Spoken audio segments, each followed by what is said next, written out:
Herzlich willkommen aus Sardinien.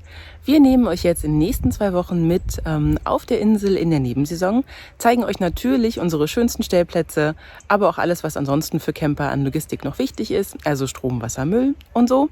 Jetzt gleich zeige ich euch erstmal, wie wir hier angekommen sind und so die ersten Tage verbracht haben und danach, wo wir jetzt gelandet sind. Denn das ist jetzt eher ungewöhnlich für Camper.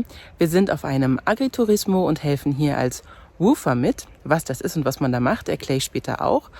Dann fahren wir später noch nach Alghero, das ist hier ganz in der Nähe, schauen uns da die Stadt an und wollen nach unserer Zeit hier auf dem Bauernhof auch noch in den Süden der Insel. Also das alles seht ihr hier in diesem Video und wir wünschen euch natürlich ganz viel Spaß dabei.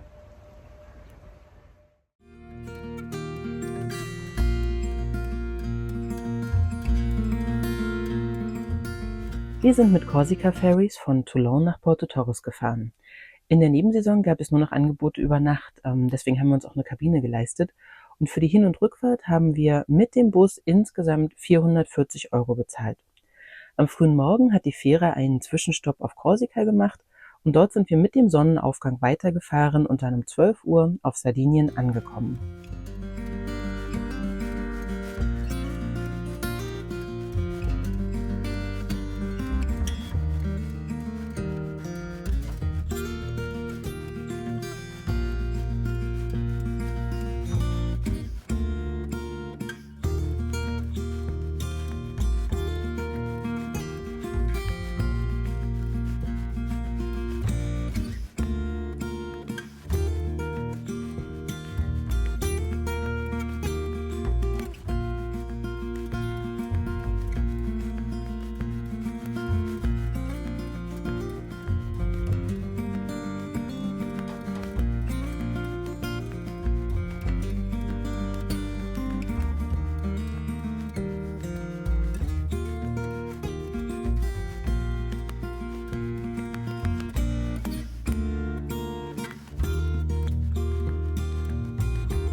Unseren ersten Stellplatz haben uns tatsächlich Zuschauer dieses Kanals empfohlen.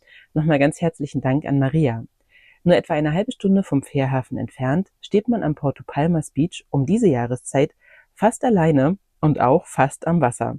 Das war ein großartiger Start in unsere Zeit auf Sardinien und den Stellplatz können wir in jedem Fall empfehlen. Wir haben uns dort sicher gefühlt und konnten auch bedenkenlos die Campingstühle rausholen. Dass wir dafür auch mal ausgiebig Müll gesammelt haben, versteht sich von selbst.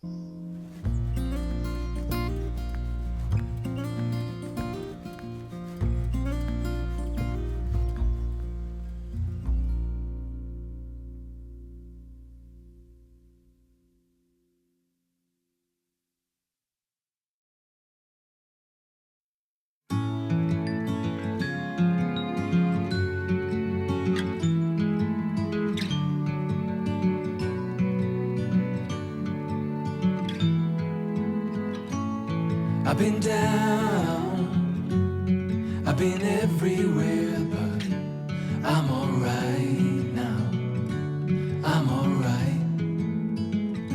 I nearly drowned in my own despair, but I'm alright now, yeah. Baby, you can turn the rain into Vom Porto Palmas Beach sind wir nach 3 Tagen in die Nähe von Alghero gefahren. Mit gut 40.000 Einwohnern ist das die 5. größte Stadt Sardiniens und lange Zeit katalanische Enklave. Offenbar nennen seine Bewohner die Stadt auch deshalb liebevoll Klein Barcelona. Als wir dort waren, wurden übrigens ganz kurzfristig alle Schulen bestreikt. Dadurch war die Stadt voller Kinder und Jugendlicher, die Zeit hatten, während ihre Eltern noch arbeiten mussten. Auch wenn wir ein nettes Café für den ersten Cappuccino gefunden haben, ganz einfach war das nicht. Tatsächlich sind jetzt in der Nebensaison gefühlt 90% aller Restaurants geschlossen und, zumindest unserem Eindruck nach, 100% aller Eisdielen. Darauf muss man sich unbedingt einstellen, wenn man so spät im Jahr auf Sardinien unterwegs ist. Um den Ort und seine Bewohner ganz authentisch kennenzulernen, ist es allerdings die beste Reisezeit. I couldn't stop, always messing around, but that has changed now, that has changed. I never thought I could settle down, but that has changed now, that has changed. Baby, you can turn the rain into gold. So this is what it means to fall in love. I like it.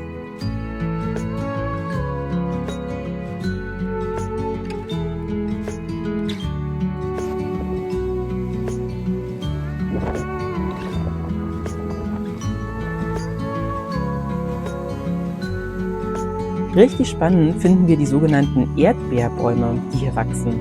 Die etwa kirschgroßen Früchte sind essbar und schmecken süß, sauer, mehlig. Man kann sie wohl zu Likör und Konfitüre verarbeiten, wir finden sie aber auch einfach so ganz lecker. Und reichlich Vitamin C liefern sie obendrein auch. Baby, you can turn the rain into gold. So this is what it means to fall in love. I like it. Die Advents- und Weihnachtsstimmung ist schon aufgrund der Temperaturen auf Sardinien und wahrscheinlich im ganzen Süden eine andere. Weihnachtsfeiern mit Alleinunterhaltern gibt's aber auch hier.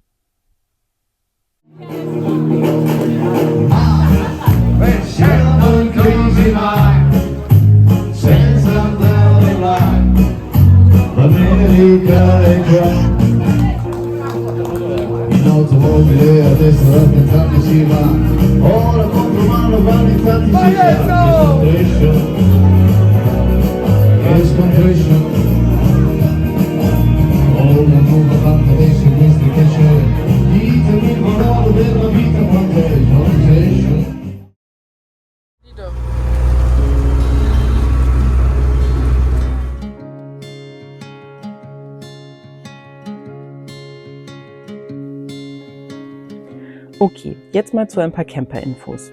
Das Autofahren und auch Parken ist hier aktuell ein Traum. Überall ist reichlich Platz und kaum Verkehr. Angebot und Preise im Supermarkt sind im Wesentlichen mit Deutschland vergleichbar, bis auf die unzähligen Warenmeter Pasta-Regal. In den Cafés und Restaurants fanden wir die Preise zum Teil günstiger, das hängt aber natürlich auch von der Lage ab.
Den längsten Teil der ersten 2 Wochen haben wir auf einem Agriturismo verbracht, also einem Bauernhof mit kleiner Pension. Die Fattoria La Traccia gehört erst seit dem letzten Jahr einem jungen Paar mit kleiner Tochter. Daniela und ihr Mann Antonio haben das große Ziel, den ganzen Hof ökologisch, nachhaltig und nach den Prinzipien der Permakultur zu bearbeiten. Zum Hof bei Alghero gehören etwa 10 Hektar Land und etwas weiter entfernt im Nordosten liegen noch einmal gut 100 Hektar.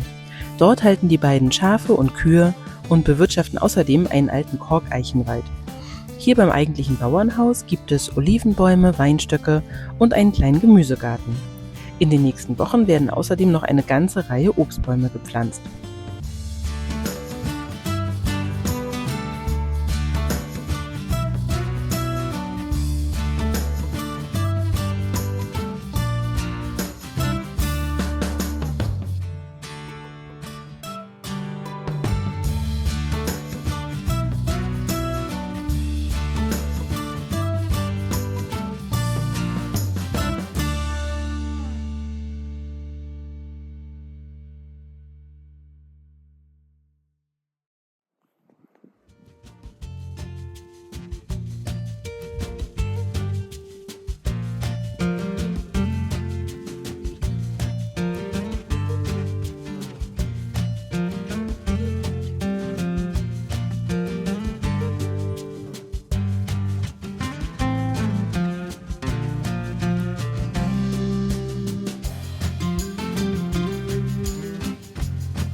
Auf der Fattoria gibt es aktuell auch 2 Stellplätze für Camper, die bei Park4Night gelistet sind.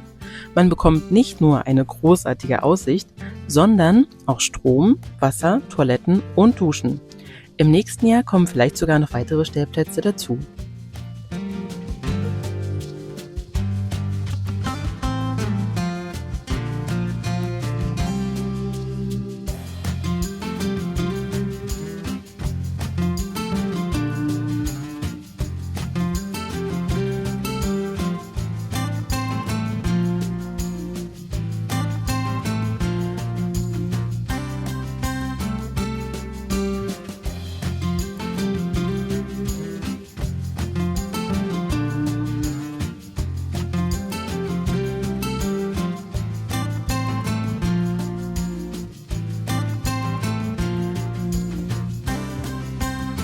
Wir haben Besuch im Bus.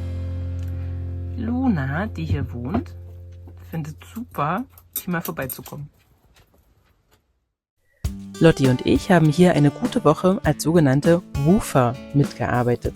Die etwas sperrige Abkürzung steht für Worldwide Opportunities on Organic Farms. Man kann also weltweit inzwischen in 132 Ländern auf Biobauernhöfen mitarbeiten. Das Prinzip ist so, dass man für Kost und Logis einige Stunden am Tag mithilft. In unserem Fall immer zwischen Frühstück und Mittagessen, also etwa zwischen 9 und 13 Uhr. Auf der Website kann man sich kostenfrei alle Höfe anschauen, die mitmachen. Man kann nach Kategorien suchen und natürlich auch nach Regionen.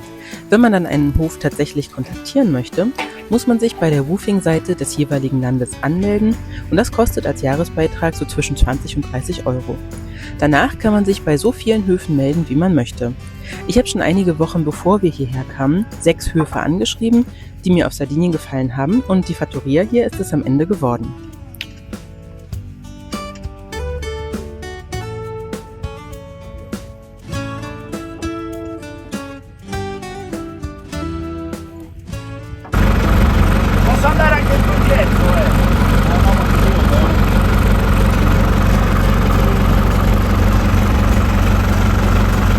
Nicht so glorios stapeln wir hier gerade Betonpfeiler, die vom Wein übrig sind. Wir haben gerade hier dieses riesige Feld leer gemacht. Da sind die alten Weinstöcke. Die waren befestigt an diesen Betonpfeilern und die müssen wir jetzt noch ordentlich stapeln. Das ist ganz schön schwer, ehrlich gesagt. Okay, wir haben hier gerade viel Spaß dabei, Katzendorn zu sortieren, also die Beeren, da sind die guten, da sind die nicht so richtig cool sind und die Blätter und die Stiele. Ich habe das noch nie davor gewusst, dass man das irgendwie essen kann, aber offensichtlich kann man da Likör draus machen. Das heißt, wir sitzen hier gerade bei schönstem Wetter, alle zusammen und sortieren draußen. Da. So. Hier sieht man, wo es herkommt. Hier ist die Pflanze übrigens in weiß. Also noch so ein Dorn. Wahrscheinlich, wenn jetzt irgendwelche Botaniker unter euch sind, wisst ihr sofort, was gemeint ist. Keine Ahnung, ob man die auch essen kann. Auf alle Fälle, die wachsen hier bei uns auf dem Hof und die blauen wachsen ein Stückchen woanders. Gleichzeitig mit uns haben noch 4 weitere Woofer auf dem Hof gearbeitet. Daniele und Ricardo aus der Nähe von Venedig und Luciana und Pablo, die ursprünglich aus Argentinien kommen. Falls zufällig irgendjemand dieses Video sieht, der 2 super motivierte neue Mitarbeiter gebrauchen kann, in der Gastronomie oder im Einzelhandel, der kann gerne eine kurze Nachricht in die Kommentare schreiben. Also ganz ernsthaft. Die beiden können sich gut vorstellen, sich auch bei uns im kalten Norden eine neue Existenz aufzubauen.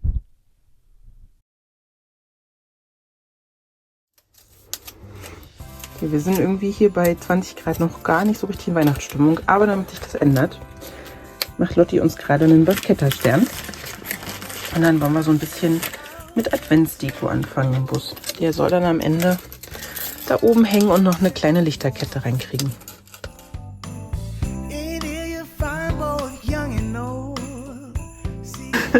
Lotti hatte so krasse Lust auf Weihnachten, weil jetzt irgendwie alle ihre Freunde hier vom Weihnachtsmarkt erzählt haben, dass sie einfach Mutzen gemacht hat.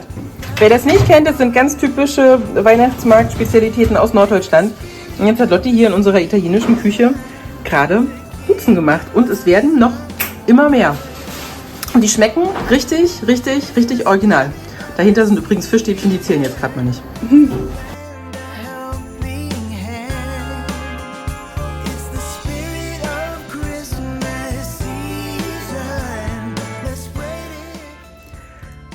Okay, mit dem bisschen Weihnachtsstimmung beende ich jetzt das Video hier und hoffe, dass euch Sardinien in der Nebensaison genauso gut gefallen hat wie uns. Also wir fühlen uns jetzt nach der ersten Woche hier total wohl. Es ist echt super entspannt. Das Fahren, das Parken, das Stellplätze suchen ist super unproblematisch. Und auch ganz viele Sachen, die man sich so anschauen will, sind einfach ganz leer. Das heißt, man kann dann da auch gleich reingehen.